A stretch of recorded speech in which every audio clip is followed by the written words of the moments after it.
ગુણોત્સવ 2.0 માર્ગદર્શન વર્ષ 2024-25 ભાગ 2 અમારી ચેનલમાં આ પહેલાં ગુણોત્સવના ભાગ 1નું પણ નિદર્શન થઈ ચૂક્યું છે.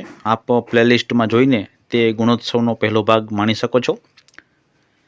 ચાલો હવે આપણે બીજો ભાગ નિહાળીએ.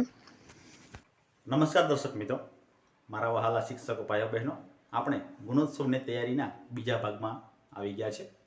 પહેલા ભાગમાં આપણે વાત કરી હતી ગુણોત્સવના મુખ્ય જે કંઈ પણ ઝોન છે, black zone, red zone, yellow અને ગ્રીન, એમાં કેટલા ટકા માર્ક આવે તો તમારી સ્કૂલ અથવા આપણી સ્કૂલ કયા ઝોનમાં આવી શકે તેની વાત કરી હતી. હવે આપણે આ ભાગમાં વાત કરીશું મુખ્ય ક્ષેત્ર જે પહેલું છે અધ્યયન અને અધ્યાપન, તેમાં શું ધ્યાનમાં રાખવું, તેનું ભારાંક કેટલું છે અને તેમાં કયા કયા મુદ્દાનો સમાવેશ થાય છે, તે આપણે દરેક બાબતોનું આપણે વિગતવાર ચર્ચા કરીશું. તો જે દર્શક મિત્રો પહેલી વખત અમારી ચેનલ જુએ છે તેઓને વિનંતી છે કે અમારી ચેનલને જરૂર સબસ્ક્રાઈબ કરશો, જેથી કરીને હવે પછીના જે કંઈ પણ વિડીયો આવશે એ તમારા સુધી પહોંચી જશે. થોડા સમય પહેલાં અમારી ચેનલમાં વિદ્યાર્થી પ્રગતિ રજિસ્ટર જે વિડીયો અમે બનાવેલો હતો તે 5000થી વધુ દર્શકોએ પસંદ કર્યો છે, તેનો અમને ખૂબ આનંદ છે.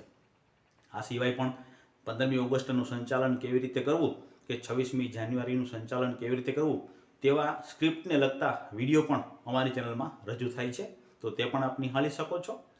શાળા પ્રવેશોત્સવના વિડીયો પણ અમારી ચેનલના ખૂબ જ દર્શકોએ પસંદ કર્યા છે, તેનો પણ અમને આનંદ છે. તો ચાલો આપણે હવે અત્યારે ડિસેમ્બર અને જાન્યુઆરી માસમાં જે ગુણોત્સવ કાર્યક્રમ આપણી શાળામાં આવવાનો છે તેમના વિશે વિગતવાર વાત કરીએ. તો ચાલો શિક્ષક મિત્રો, આપણે હવે ગુણોત્સવના વિવિધ ક્ષેત્રો અને તેની માહિતી મેળવીએ. તો ગુણોત્સવના સંદર્ભમાં આપણે જે કંઈ પણ ગુણાંકન થવાનું છે તેમાં મુખ્ય 5 ક્ષેત્રો આવેલા છે. તો એમાં આપણે સૌપ્રથમ પહેલા ક્ષેત્રની વાત કરીએ. પહેલું ક્ષેત્ર છે અધ્યયન અને અધ્યાપન. હવે આ ક્ષેત્રમાં પેટા 5 વિભાગ આવેલા છે અને તેનું 64% ગુણાંકન. દરેક ક્ષેત્ર વિશે વિગતવાર વિડીયો હવે પછી આપણે રજૂ કરીશું. ત્યાર પછી આપણે વાત કરીશું બીજું ક્ષેત્ર છે તે છે શાળા વ્યવસ્થાપન.